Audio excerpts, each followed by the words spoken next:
Finally বিয়েটা আমরা করে নিলাম। হ্যাঁ, তোমরা ঠিকই দেখছো, বিয়েটা অবশেষে হয়েই গেল। 6 বছরের ভালোবাসা আজকে পূর্ণতা পেল। সো হ্যালো গাইস, কেমন আছো তোমরা সবাই? আশা করি সবাই খুব ভালো আছো। আর এই ভিডিওর জন্য তোমরা অনেকেই অপেক্ষা করেছিলে, আমি সেটা কিন্তু জানি। বিয়ে করতে যাব একটুখানি সুন্দর সেজেগুজে না গেলে হয়? জীবনে একটা নতুন অধ্যায় শুরু হতে চলে যায়। তাই সবার ফার্স্টেই দেখো আশীর্বাদ নিয়ে নিলাম মা মাসির কাছ থেকে, আর মন ভরে ওরা আশীর্বাদ করে দিল। আর বাপি বাড়িতে ছিল না, তাই বাপির কাছ থেকে আর আশীর্বাদ নেওয়া হয়নি, একবারে এসেই তারপরে আশীর্বাদটা নেব। আর তারপরে এই যে বর চলে গেল কোথায়? বর গেছিল টোটোওয়ালাকে ডাকতে, কারণ কিসে যাব সবাই মিলে এইটাই ঠিক করা হচ্ছিল। হেঁটে হেঁটে গেলে তো বহুত দূর হয়ে যেত, অনেকটা টাইম লেগে যেত, তাই টোটোওয়ালাকে ডাকতে গেছিল। আর এখানে দেখো আমার ফাইনাল লুক কেমন লাগছে আমাকে অবশ্যই কিন্তু কমেন্ট করে জানাবে। আমি তো প্রচন্ড এক্সাইটেড ছিলাম, আর আমার এক্সাইটেড দেখে আমার মা তো হেসেই যাচ্ছিল যে বিয়ে করতে গেলেও মানুষ এতটা আনন্দিত হয়। হ্যাঁ হয়, যখন তার শখের পুরুষের সাথে তার বিয়ে হয়, মানে যাকে সে ভালোবাসে। কি ঠিক বললাম তো? যদি ঠিক বলে থাকি অবশ্যই কিন্তু কমেন্ট করে জানাবে। আর তারপরে দেখো আমি কিন্তু বাইকে এখন উঠে পড়েছি, আর টোটোওয়ালা ওই দিক দিয়ে চলে এসছে, কারণ আমি এখন যাব বাইকে করে বিয়ে করতে। একটা নিউ স্টাইল, বাইকে করে বিয়ে করতে যাচ্ছি। তাই আমি সবাইকে টাটা করে দিলাম, মাকে বোনকে, আর কিছু ফটোজও তুলে নিয়েছি। তোমাদের দাদা ভাই দেখো এখানটাতে এত লজ্জা পাচ্ছিল, ও তো ফটোই তুলতে চাইছিল না, খালি হেসেই যাচ্ছিল। আর তারপরে বোন মাসি ওরা সবাই টোটো করে আসছিল, আর এদিকে কিন্তু আমরা চলে যাচ্ছিলাম বাইকে করে একদম উঠতে উঠতে। ওখানে তো আমরা আগে পৌঁছে গেছিলাম, কিন্তু টোটোওয়ালা তো নাকি রাস্তায় চিনতো না, তাই ভুল রাস্তায় নিয়ে চলে গেছিল। আবার অমিত গিয়ে আগিয়ে নিয়ে আসলো মাসিদেরকে। আর যেই বাড়িতে আমরা গেছিলাম সেই বাড়িতে না খুব সুন্দর একটা ফুল বাগান রয়েছে, আমি তো সেটাই দেখছিলাম আর কিছু ফটোজও তুলছিলাম। দারুণ ব্যাপক ব্যাপক ছবি এসেছে, তোমরা কিন্তু আবার প্রোফাইলে গিয়ে দেখে আসবে। আমি অবশ্য এখন আপলোড করিনি, এই ভিডিওটার পরে আপলোড করে দেবো। আর তারপরে অনেকক্ষণ বাইরে দাঁড়িয়ে অপেক্ষা করছিলাম, কারণ ভেতরে আরো একজনের রেজিস্ট্রি হচ্ছিল। আর ফাইনালি আমরা এখন যাচ্ছি ভেতরে। আমার তো ভীষণ ভয় লাগছিল, এই যে গিয়ে কিন্তু আমি বসে পড়েছি, আমি একদম একার মতো একা বসেছি, আর এখানে সবাই বসেছিল, সবাই একসাথে বসেছিল, আর আমি শুধু একা কর্নারে বসেছিলাম। আমার খুবই ভয় লাগছিল। তারপরে আমাকে ডাক দিল, যা যা আগে ফর্মালিটিস ছিল ওগুলো কমপ্লিট হয়ে গেছিল। আজকে জাস্ট সইটা করলে, ফিঙ্গারপ্রিন্ট দিলেই বিয়ে কমপ্লিট হয়ে যাবে, মানে অফিসিয়ালি হাজব্যান্ড ওয়াইফ হয়ে যাব। তা আমি তো গিয়ে আগে সই করে দিলাম। আমি না ডেটটা লিখতেই ভুলে গেছিলাম, তারপরে আমাকে ওই আন্টিটা বললো যে তুমি ডেটটা লেখো, তাই ডেটটা লিখে দিলাম। আর এখানটাতে দেখো আমার ফিঙ্গারপ্রিন্ট প্রথমে ম্যাচ হচ্ছিল না, আমি তো ভয় পেয়ে গেছিলাম, কি হলো রে বাবা, আমি তো মেহেন্দি পরেই আসিনি। তো ফাইনালি তারপরে গিয়ে ফিঙ্গারপ্রিন্টটা ম্যাচ হয়েছে। আমার সব কাজ কমপ্লিটের পরে এখন যাচ্ছে তোমাদের দাদা ভাই, ও গিয়ে এখন সইটা করবে। ও তো এত লজ্জা পাচ্ছিল, ওর চোখে মুখে দেখেই বুঝতে পারছো, কারণ ও হাসছিল, আমি তো বুঝতে পারছি যে ও প্রচন্ড লজ্জা পাচ্ছিল। অ্যান্ড দেন ওরও কিন্তু সই করা কমপ্লিট হয়ে গেছে। আর আমার মতন ওরও সেম প্রবলেম হয়েছিল, ওরও ফিঙ্গারপ্রিন্ট ম্যাচ হচ্ছিল না। আমাদেরকে তো লাস্টে বলেই দিল উকিল আন্টিটা যে তোমাদের কি বর বউ চেঞ্জ হয়ে গেছে, অন্য কাউকে নিয়ে এসেছো নাকি বিয়ে করতে? খুব হাসি পাচ্ছিল ওই কথাটা শুনে। আর তারপরে একে একে যাদের সই করা ছিল সবাই সই করে দিল, আর সবাই সবার ফিঙ্গারপ্রিন্টও দিয়ে দিল। আমি তো ভাবছিলাম শুধু মনে হয় সই করলেই বিয়েটা কমপ্লিট, তারপরে দেখি না না, এখনো অনেক রিচুয়ালস আছে। আমাদের দুজনকেই ডাক দিল, দুজনাই দাঁড়িয়ে পড়েছি, আর আমি তো ভীষণ ভয় পাচ্ছিলাম যে কি পড়াবে বাবা।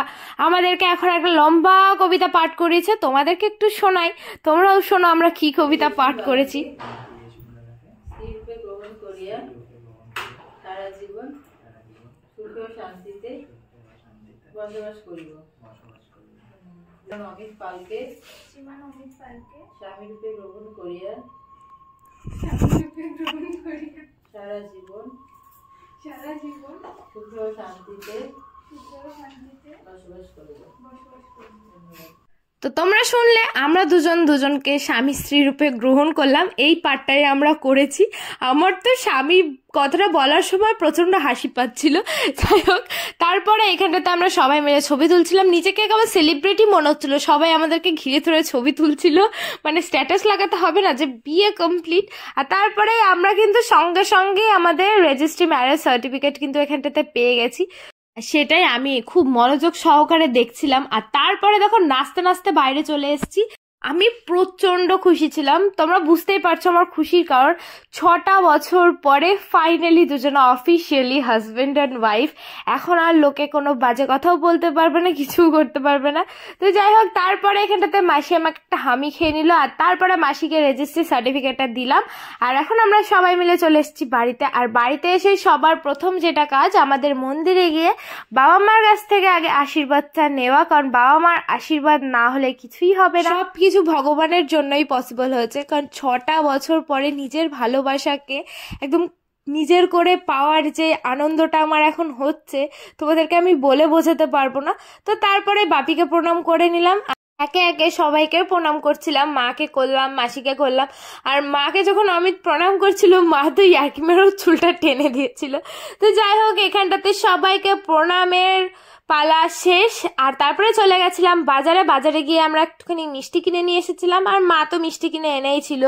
আর এখানটাতে মা কি কি রান্না করেছে চলো তোমাদের এক নজর দেখিয়ে দিই। এই দেখো, মাছের মাথা যে এনেছিলাম, ওই মাছের মাথা দিয়ে এখানটাতে ডাল করেছিল, আগের ভিডিওতে দেখেছো হয়তো। আর তারপরে এখানে টমেটোর চাটনি করেছিল। আর মা যেহেতু মাছ খায় না, তাই মার জন্য আলাদা করে মা একটুখানি ডাল তুলে রেখেছিল। আর ওখানে পাঁপড় ছিল, আর তো চিকেন ছিলই। আর তারপরে আমি শাড়িটা চেঞ্জ করে এসেছিলাম, কারণ আমার খুব ঠান্ডা লাগছিল, তাই আমি সোয়েটার পরে নিয়েছিলাম। আর এখানটাতে মাসি আর বোনরা সবাই আগে খেতে বসে পড়েছিল, কারণ মাসি তাড়াতাড়ি করে এখন বাড়িতে যাবে, কারণ ছোট বুনুকে রেখে এসেছিল। আর হ্যাঁ, বাজারে যখন গেছিলাম মিষ্টি আনতে, তখন কিন্তু আমি মোমো এনেছিলাম, কারণ আমার মেজো বোন মোমো খাবে বলে খুবই বায়না করছিল, বলছে যে তোরা বিয়ে করেছিস আমাকে মোমো খাওয়া, মানে ওর হচ্ছে মোমো হলেই হলো, সব কিছু কোনো কারণ ছাড়াই ওকে মোমো খাওয়াতেই হবে। তাই আমি যখন গেলাম, মাসি আমাকে এক পিস মোমো এখানটাতে সস দিয়ে দিচ্ছিল, আমি তো বললাম যে খাবো না। তারপরে মাসি জোর করাতে আমি একটুখানি নিলাম। আমার প্রচন্ড ঝাল লেগেছিল, ওই শেজওয়ান সসটা এতটা ঝাল ছিল, বাপরে বাপ। তারপরে এখানটাতে আমরা খেতে বসে পড়েছিলাম, মানে মাসি তখনও খাচ্ছিল, কারণ বোনকে একটু একটু করে খাওয়াচ্ছিল। আর এইখানটাতে তো আমি পুরো একদম বেড়াল বসে পড়েছি। বেড়াল কেন বললাম তোমরা এখনই বুঝতে পারবে, কারণ আমি প্রচন্ড মাছের কাঁটা চিবাতে ভালোবাসি, আর তার সাথে মাংসের হাড়। আর অমিত মাংসের হাড়ও খেতে ভালোবাসে না, মাছের কাঁটাও খেতে ভালোবাসে না, তাই ও আমাকে খালি বেড়াল বেড়াল বলে ডাকে, কারণ ওর পাতে যদি কোনো কিছু পড়েও আমাকে দিয়ে দেয় তখন, তার জন্যই আমি নিজেকে নিজেই বেড়াল বললাম। তো যাই হোক, এখানটাতে আমাদের খাওয়া দাওয়া কমপ্লিটের পরে মা আর বাপিকে আমরা খেতে বসিয়ে দিয়েছিলাম, কারণ সবার খাওয়া দাওয়া একবারে কমপ্লিট হয়ে গেলেই ভালো হয়, কেউ আগে পরে খাবে এরকম ভালো লাগে না। আর আমার মা শুধু একটুখানি এক পিস মাংস দিয়ে খেয়েছিল, কারণ মার মাংসটাও ভালো লাগে না। আর তারপরে কিন্তু রেডি শেডি হয়ে মাসিকে এখন স্টেশনে পৌঁছিয়ে দিতে যাচ্ছিলাম সবাই মিলে। আর এদিকে কিন্তু তোমাদের দাদা ভাই মানে অমিত, ও কিন্তু খেয়ে দিয়ে বাড়ি চলে গেছে। আজকে আমার মামা আসতে পেরেছিল না, কারণ মামার প্রচন্ড কাজ ছিল। আর ওদিক দিয়ে বারবার দিদিভাই ফোন করছিল, কারণ ছোট বোনও বাড়িতে ছিল আর খুবই কান্না করছিল। আর এখানটাতে দেখেছো আমার বোনকে কি মজা পাচ্ছিল, এত বদমাশ হয়েছে আর এত কিউট হয়েছে না। তো আমরা কথা বলতে বলতে কিন্তু ওইদিক দিয়ে ট্রেনটাও চলে এসেছে, আর মাসিকে এখন টাটা করে দিয়ে চলে আসার পালা।